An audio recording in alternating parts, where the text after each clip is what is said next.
Bismillahirrahmanirrahim. Assalamualaikum warahmatullahi wabarakatuh. Selamat datang teman-teman di video ini. Bagi Anda yang baru pertama kali mampir, jangan lupa subscribe gratis, dan Anda akan mendapatkan update video-video sejarah kebudayaan Islam hampir setiap hari. Oke teman-teman, insya Allah kali ini kita akan membahas tentang sejarah Daulah Mongolia atau kerajaan Mughal di India, salah satu kerajaan terbesar di masa pertengahan yang sempat dianggap sebagai salah satu kerajaan terkaya di dunia karena begitu luas tanahnya, begitu makmur, sejahtera kerajaannya. Bahkan mereka mampu mendirikan kerajaan-kerajaan, istana-istana, taman-taman, makam-makam, benteng-benteng yang megahnya luar biasa, yang sampai hari ini masih berdiri dan menjadi salah satu keajaiban di dunia. Oke teman-teman, selamat menonton, dan nanti akan saya bagi menjadi menjadi dua bagian ya. Di pertama nanti ada konsep awal ya, gambaran awal, kemudian saya masuk ke penjelasan, dan nanti di akhir akan ada rangkuman. Jadi tonton video ini sampai selesai. Selamat menonton. Oke, bismillahirrahmanirrahim. Assalamualaikum warahmatullahi wabarakatuh. Selamat datang teman-teman di video ini. Bagi yang baru pertama kali mampir, jangan lupa subscribe ya. Oke, langsung saja kita akan masuk ke penjelasan tentang Daulah Mongolia atau kerajaan Mughal di India. Nah, teman-teman sekalian, nanti saya bagi menjadi tiga seperti saya sudah sebut tadi ya. Pertama saya akan berikan ini konsep. Jadi di pelajaran ini ya, video kali ini saya akan membahas pertama tentang proses lahirnya Daulah Mughal. Kemudian saya akan bahas strategi kebijakan pemerintahan Daulah Mughal, kemudian kemajuan peradaban Islam di masa Daulah Mongolia, kemudian kemunduran peradaban Islam di masa Daulah Mughal. Ya, ini ada ayat ya. Kuntum khair ummatin ukhrijat linnas ta'muruna bil ma'ruf wa tanhauna 'anil munkar wa tu'minuna billah. Oke, langsung saja teman-teman sekalian. Perjalanan panjang untuk membentuk ya sebuah imperium India dimulai dari Kesultanan Delhi. Jadi dulu ada Kesultanan Delhi yang kemudian nanti berkembang ya. Jadi Daulah Mughal ini dirintis oleh pendirinya namanya Zahiruddin Babur. Beliau hidup tahun 1526 sampai 1530 ya. Oh, ini masa berkuasanya. Dia adalah salah satu cucunya Timur Leng. Nah, saya sudah sebutkan bahwa Timur Leng ini adalah dia masih keturunan orang-orang Mongol ya. Kerajaannya ada di wilayah Asia Tengah, wilayah Uzbekistan, Tajikistan, Kazakhstan. Yang kemudian salah satu cucunya namanya Zahiruddin Babur ini memperluas wilayah sampai ke wilayah India. Nah, jadi Babur ini beliau menguasai Samarkand ya. Kemudian nanti sampai ada kekacauan di wilayah India. Saat itu sudah ada kerajaan Islam ya. Dan di kerajaan Delhi, nah itu dipimpin oleh namanya Ibrahim Lodi. Kemudian kondisi dalam negeri diliputi kekacauan. Paman Ibrahim Lodi bernama Alam Khan bersama Daulat Khan meminta utusan ke Kabul dan meminta bantuan Babur untuk menjatuhkan Ibrahim Lodi. Kesempatan tersebut tidak disia-siakan oleh Babur. Pada tahun 1525 Masehi, Punjab langsung dikuasai oleh Babur. Setelah Punjab dikuasai, Babur beserta pasukan bergerak ke Delhi. Ibrahim Lodi akhirnya berhasil dikalahkan dan meninggal dunia beserta ribuan tentaranya dalam pertempuran dahsyat di Panipat 21 April 1526. Babur tampil sebagai pemenang dan kemudian menegakkan pemerintahannya di Delhi. Dengan demikian berdirilah kekuasaan kerajaan Daulah Mughal di India. Jadi Anda perlu tahu bahwa Islam itu dibawa bukan oleh orang Mughal ya. Jadi wilayah-wilayah India bagian utara itu mereka masuk Islam di tangan suatu kerajaan namanya Daulah Ghaznawiyah. Nah, Daulah Ghaznawiyah inilah yang berhasil memperluas wilayah dari wilayah Mongol di utara ya, masuk ke selatan sampai ke India, dan semua wilayah di India utara itu diislamkan oleh pasukannya Daulah Ghaznawiyah. Yang kemudian nanti masuk ke bagian selatan ya, sedikit demi sedikit sudah masuk Islam. Nah, jadi ketika Daulah Mongolia ini masuk ke India, itu mereka sudah Islam. Maka kita lihat di sini ada Ibrahim Lodi, itu kerajaannya kerajaan Islam ya, kerajaan Delhi. Jadi setelah itu baru berkembang Daulah Mongolia. Jadi memang yang mengislamkan bukan Daulah Mongolia, tetapi mengembangkan dan menyatukan adalah Daulah Mongolia, kerajaan Mughal.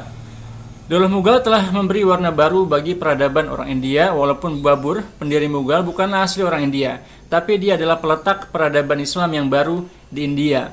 Nah, jadi kita perlu tahu bahwa Mughal itu berasal dari kata Moghul ya, artinya Mongol. Jadi mereka sebenarnya secara nasab itu orang Mongol. Nah, karena itulah Anda kalau nonton film India ya, itu kan artisnya banyak kayak Syahrukh Khan, Salman Khan, Amir Khan. Nah, Khan ini adalah salah satu nama yang biasa digunakan oleh orang-orang Mongol, kayak Genghis Khan, kemudian Hulagu Khan ya, dan lain sebagainya. Itu mereka orang-orang Mongol yang kemudian lama tinggal di India. Mereka sudah Islam ya, masuk Islam.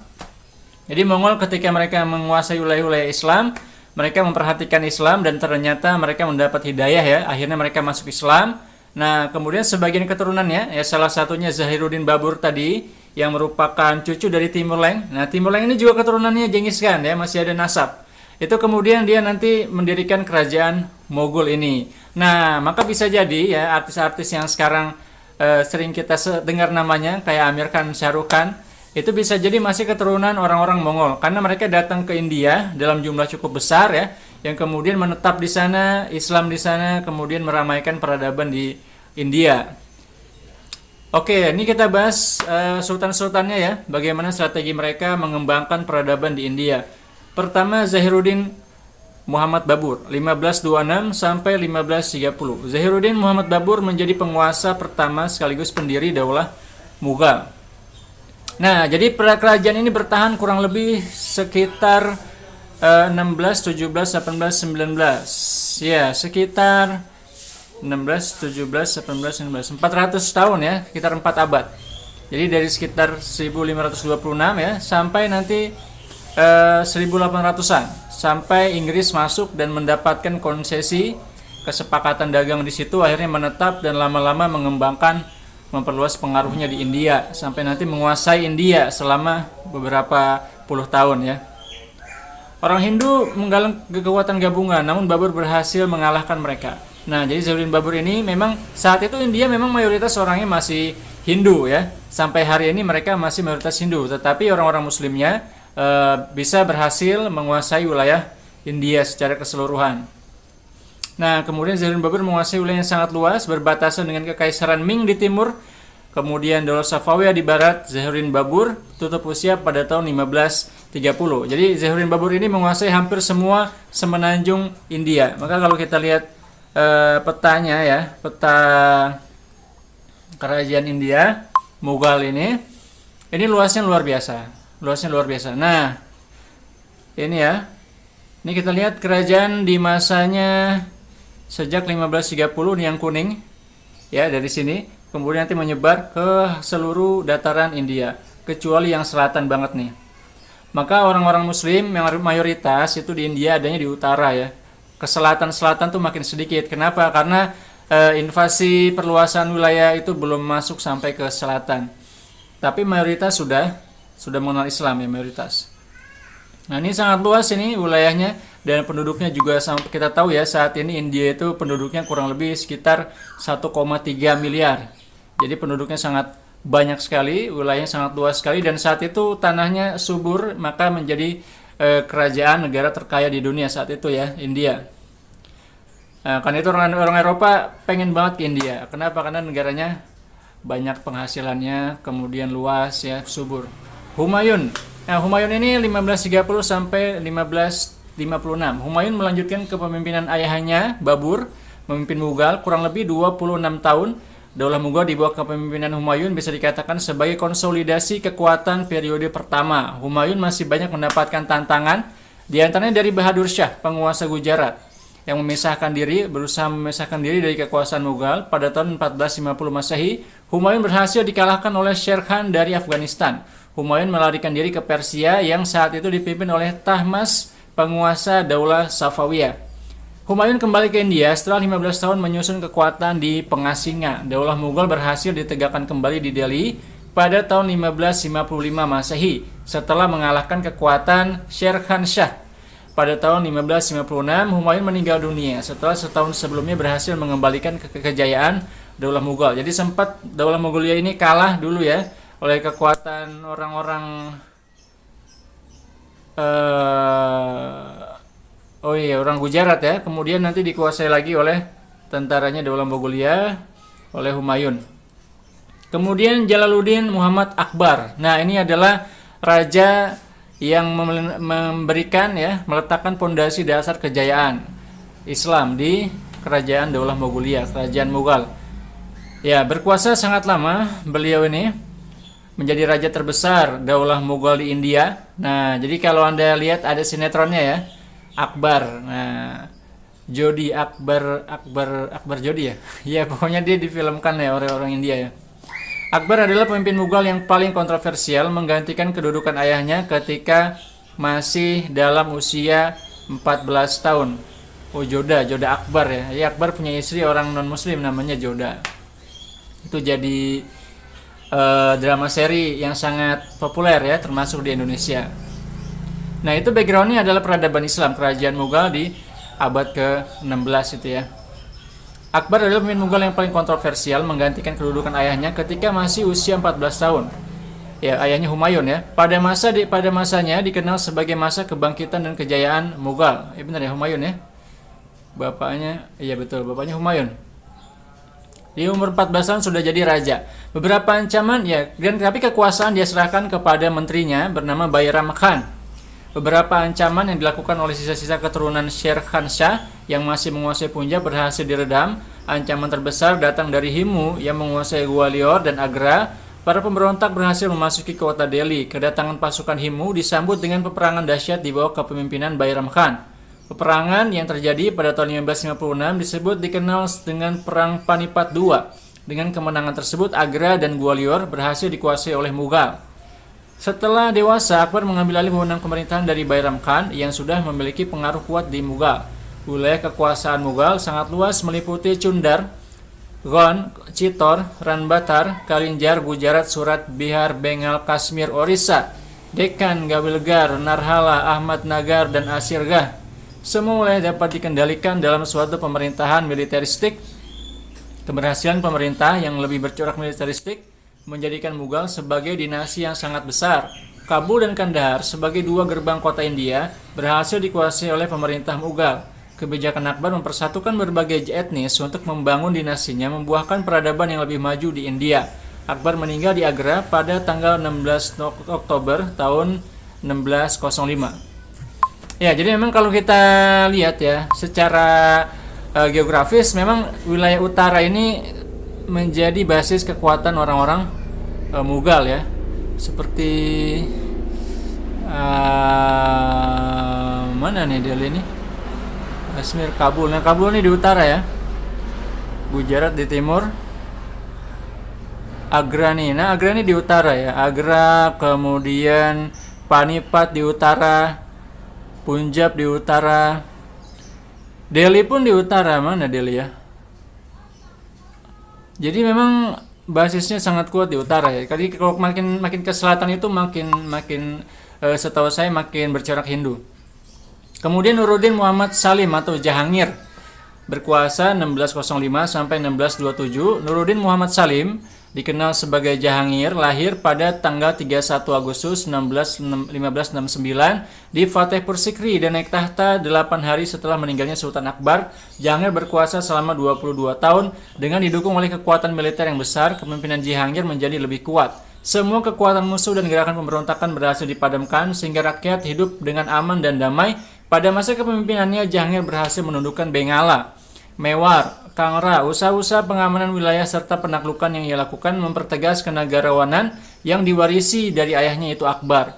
Jahangir meninggal dalam perjalanan dari Kashmir ke Lahore dekat Sarai Saabat di Bimber tahun 1627. Jenazah dibawa ke Lahore dan dimakamkan di Shahdarabagh.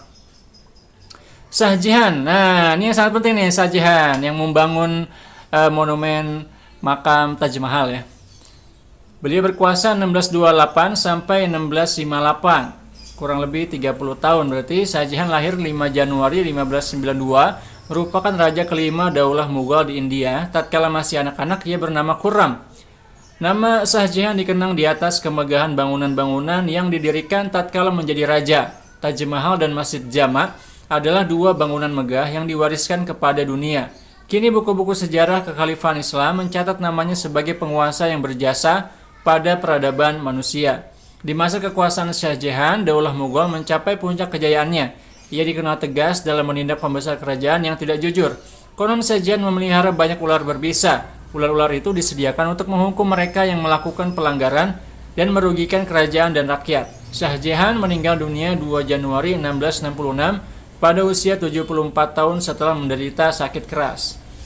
Kemudian Aurangzeb 1658 sampai 1707. Aurangzeb naik tahta dengan menghadapi tugas yang berat. Kedaulatan Mughal sebagai entitas Muslim India nyaris hancur akibat perang saudara. Maka pada masa pemerintahannya dikenal sebagai masa pengembalian kedaulatan umat Islam. Periode ini merupakan masa konsolidasi dua kerajaan Mughal sebagai sebuah kerajaan dan negeri Islam. Aurangzeb berupaya melakukan sentralisasi kekuasaan dan mengendalikan lebih banyak urusan pemerintahan dari para pendahulunya.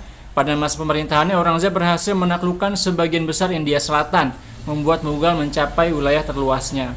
Meskipun mayoritas rakyatnya tidak beragama Islam, namun Aurangzeb mampu mempertahankan keutuhan wilayah kerajaannya, meliputi seluruh anak benua India.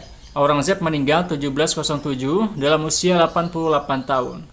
Selanjutnya Bahadur Shah menggantikan Aurangzeb, merupakan penguasa yang lemah sehingga tidak mampu mengatasi kemerosotan politik dalam negeri. Ya, ini anaknya berarti ya, 1707. Benar-benar anaknya. 5 tahun kemudian terjadi perebutan antara putra-putra Bahadur Shah. Jihandar memenangkan persaingan tersebut dan sekaligus dinobatkan sebagai Sultan Mughal oleh Jenderal Zulfikar Khan. Meskipun Jihandar adalah yang paling lemah di antara putra Bahadur, penobatan ini ditentang oleh Muhammad Fakhrukhsyar, keponakannya sendiri. Jihandar menjadi pemimpin yang paling singkat dalam periode kepemimpinan Mughal, hanya 1 tahun. Nama lengkapnya adalah Mirza Muizzuddin Muhammad Khan. Pada masa pemerintahan Shah Alam Daulah Mughal diserang oleh pasukan Afghanistan yang dipimpin oleh Ahmad Khan Durrani. Kekalahan Mughal dari serangan ini berakibat jatuhnya Mughal dalam kekuasaan Afgan. Shah Alam tetap diizinkan berkuasa di Delhi dengan jabatan sebagai Sultan. Akbar II, ya, ini pengganti beliau, udah lumayan jauh ya berarti ya. 1806 sampai 1837, ini kita lompat berarti ya. Pengganti Shah Alam memberikan konsesi kepada East India Company untuk mengembangkan perdagangan di India sebagaimana yang diinginkan oleh pihak Inggris, dengan syarat bahwa pihak perusahaan harus menjamin penghidupan raja dan keluarga istana. Kehadiran EIC menjadi awal masuknya pengaruh Inggris di India. Nah, dari sinilah mulai Inggris itu bikin koloni-koloni. Nah, Anda perlu tahu bahwa ternyata Inggris itu tadinya nggak diizinkan ya oleh Sultan. Baru nanti ada salah satu dokter Inggris yang berhasil menyembuhkan Sultan. Nah, akhirnya mereka diizinkan untuk membuat tempat tinggal koloni di wilayah India yang nanti semakin berkembang, bahkan mereka nanti kekuatan militernya sudah lebih kuat daripada India dan nanti bisa mengalahkan kerajaan Mughal ya. Bahadur Shah 1837 sampai 1853 Masehi. Bahadur Shah 1837-1858 pengganti Akbar II menentang isi perjanjian yang disepakati ayahnya. Hal ini menimbulkan konflik antara Bahadur dengan pihak Inggris. Bahadur Shah, raja terakhir kerajaan Mughal, diusir dari istana pada tahun 1885. Dengan demikian berakhirlah kekuasaan kerajaan Islam di Mughal. Sejak saat itu umat Islam dihadapkan pada perjuangan untuk mempertahankan eksistensinya di bawah kekuasaan Inggris dan di tengah mayoritas Hindu India. Oke, itu teman-teman ya, akhirnya berakhir di masanya Bahadur Shah. Ini beliau sebagai raja terakhir yang diusir dari tanahnya sendiri oleh orang-orang koloni Inggris. Dan ini merupakan kesedihan sendiri ya, karena memang Inggris itu kan kecil ya, secara angka mereka jumlah penduduknya tidak banyak, tetapi India yang begitu besar akhirnya kalah. Kenapa? Karena India pecah ya, tidak bisa bersatu dan tidak mau bersama-sama berjuang melawan Inggris. Ya, kasusnya hampir mirip dengan yang terjadi di semua wilayah muslim lain seperti di Indonesia juga ya. Oke, kemajuan peradaban Islam di masa Mughal. Jadi di masa Mughal ini terjadi kemajuan yang sangat luar biasa di berbagai bidang kehidupan. Pertama di politik dan administrasi pemerintahan. Perluasan wilayah pada masa Daulah Mughal menguasai Chundar, Gond, Chittor, Rantabat, dan lain sebagainya. Konsolidasi kekuasaan ini berlangsung hingga masa pemerintahan Aurangzeb, menjalankan roda pemerintahan secara militeristik. Pemerintahan daerah dipegang oleh seorang Sipar Salar, seorang komandan, sedangkan subdistrik dipegang oleh Faujdar, komandan. Jabatan-jabatan sipil juga diberi jenjang kepangkatan yang bercorak kemiliteran. Pejabat-pejabat itu memang diharuskan mengikuti latihan militer. Akbar menerapkan politik toleransi sulahul universal.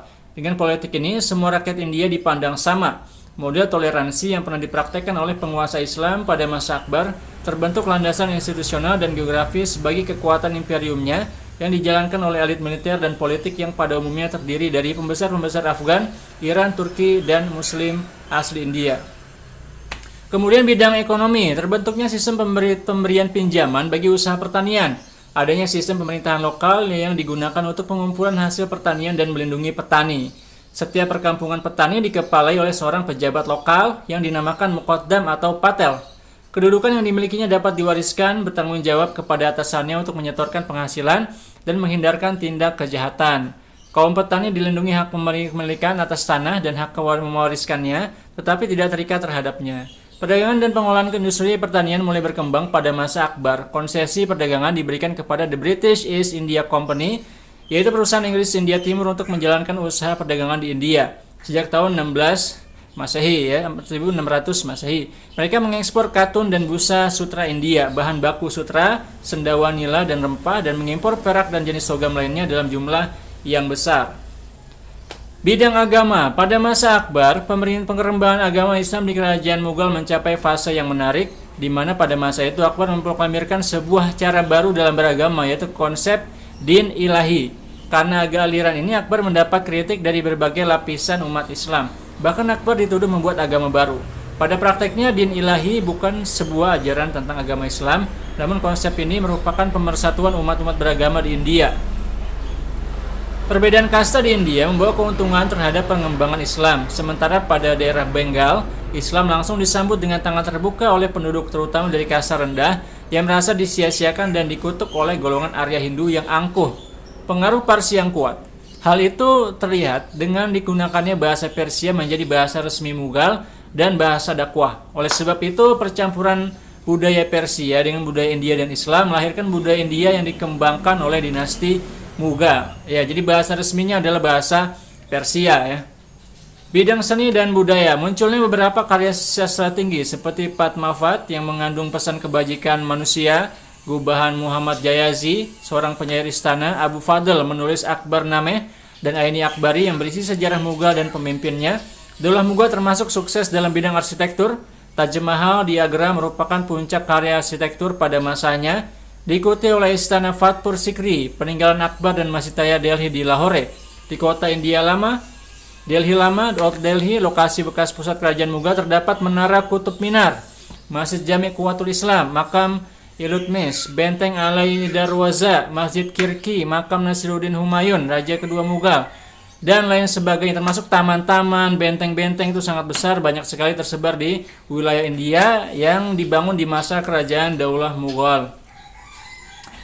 Nah, saya akan kasih lihat sedikit ya beberapa foto-foto, gambar-gambar menarik yang menggambarkan betapa indahnya, betapa tingginya kebudayaan Islam di India di masa kerajaan Daulah Mongolia. Nah, ini salah satunya, banyak sekali nih ya. Ini pertama, ini masjid besar di Taj Mahal. Ini bukan, ini ada gerbang ya, gerbang besar masuk ke Taj Mahal. Yang bisa sedemikian detailnya ya. Kemudian ini makam Salim Chisti, Fatehpur Sikri. Ini adalah benteng Lahore di Delhi, India. Nah, ini makamnya Jahangir. Nah, kemudian ini adalah makamnya Kusobak, Allahabad di India. Nah, ini dia. Kemudian ini Masjid Tom ya. Bukan, ini adalah makamnya Akbar, sultan terbesar di Mughal di Agra, begitu besar ya. Kemudian ini adalah Lahore Fort atau benteng Lahore di Pakistan ya. Kemudian ini adalah Shah Jahan Mosque, Masjid Shah Jahan di Tata, Pakistan dengan gaya Persia. Ini adalah makamnya Shagir Nakodar di India. Kemudian yang tidak kalah keren adalah masjid-masjid ya. Nah, ini masjidnya Sunehri Mosque abad ke-18, ini di wilayahnya Lahore. Kemudian ini Larbagi Fort, ini adalah benteng ya yang ada di Bengal. Kemudian masih banyak lagi ya. Nah, ini Masjid Badshasi, Anda mungkin sering lihat ya. Ini ada di Lahore di Pakistan. Ini dibangun di 313 tahun yang lalu di masa Daulah Mongolia. Kemudian ini dia, ini adalah kubah dari Shahi Hammam. Kemudian ini masjid di Asia Tengah ya. di masanya Shah Jahan. Ya, wah ini taman nih, taman di Lahore. Salah satu taman paling terkenal di masanya Mughal. Jadi nggak cuma masjid, nggak cuma kuburan, tapi juga taman ya. Wazir Khan Mosque di Lahore ini juga dibangun di masa Mughal, yang paling dekoratif ya. Ukiran-ukiran ornamennya paling menarik. Kemudian, nah ini dia masjid, bukan masjid ya. Kalau ini adalah kuburan, makamnya istrinya Shah Jahan, namanya Mumtaz Mahal. Jadi Anda perlu tahu bahwa ini dibangun dengan bahan baku dari luar negeri ya. Jadi keramiknya, kristalnya dari Tiongkok, kemudian marmernya dari luar, termasuk juga arsiteknya dari Turki dan Persia. Jadi memang termasuk semennya, pasirnya itu dari luar ya. Jadi dalam ini banyak mutiara-mutiara, kristal-kristal dengan harga yang sangat fantastis. Maka ini salah satu karya agung ya, pernah dibangun oleh peradaban umat manusia. Salah satu bangunan paling mewah di dunia dan masih berdiri sampai hari ini, dan dibangun di abad ke-16. Jadi kita bisa bayangkan betapa India ini peradaban sudah sedemikian majunya ya, kekayaannya sedemikian besarnya sampai mampu membangun bangunan yang fenomenal ya, yang monumental, yang sampai hari ini masih dianggap sebagai salah satu keajaiban dunia. Dan nah, ini makamnya Jahangir ya. Kalau Jahangir dia nggak mau dibuatin kubah, maka di makamnya nggak ada kubah, makamnya Jahangir. Nah ini makamnya, oh ini salah satu bagian dari Taj Mahal ya. Kemudian, nah ini masjidnya salah satu yang paling tua, Masjid Shahi di Lahore. Kemudian, nah ini ada makamnya Salih Salim Chisti, salah satu yang paling keren arsitekturnya. Kemudian, ya ini Bulan Darwaza, dibangun untuk mengabadikan kemenangannya Akbar. Nah, ini Humayun Tomb, ini makamnya Humayun di India, di Delhi. Nah, kemudian ini Taman Babur. Nah, Babur itu raja pertamanya Mughal ya, di Kabul, di Afghanistan. Banyak sekali ya teman-teman, ini sangat banyak, saya cukupkan. Itulah gambaran betapa peradaban Islam di India begitu bersinar, begitu berkembang, begitu mekar ya, begitu maju. Ya, jadi memang India di masa Islam berkembang begitu cepat, pesat dan lain sebagainya. Nah, dan Islam membawa kemajuan itu ya ke India ya, meskipun India saat itu mayoritas bukan beragama Muslim. Nah, stabilitas politik yang berhasil diciptakan oleh Akbar mendukung pencapaian kemajuan dalam berbagai bidang, di antaranya ekonomi, pengetahuan, peradaban. Kemajuan dalam bidang ekonomi ditandai dengan kemajuan sektor pertanian dan perindustrian. Pada masa pengembangan pertanian sangat diperhatikan secara terstruktur. Ya, bidang ilmu pengetahuan yang tidak terlalu menonjol dibandingkan daulah-daulah sebelumnya. Yang lebih maju justru bidang seni syair dan seni arsitektur.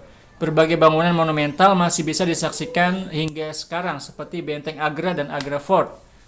Terbentang luas 94 hektar, Masya Allah, terletak sejajar dengan sungai Yamuna dan 2 km barat laut dari Taj Mahal, tepatnya di kota Agra, Uttar Pradesh, India. Benteng Agra sudah ada sejak masa Sikarwar Rajarputs, namun setelah jatuh ke tangan dinasti Mughal, Akbar melakukan renovasi besar-besaran. Benteng-benteng ini butuh lebih dari 4.000 pekerja dan 8 tahun masa penyelesaian. Kota Agra pun dijadikan sebagai ibu kota kerajaan Mughal dan menjadi benteng ini sebagai kediaman utama sultan-sultan daulah Mughal sampai tahun 1638.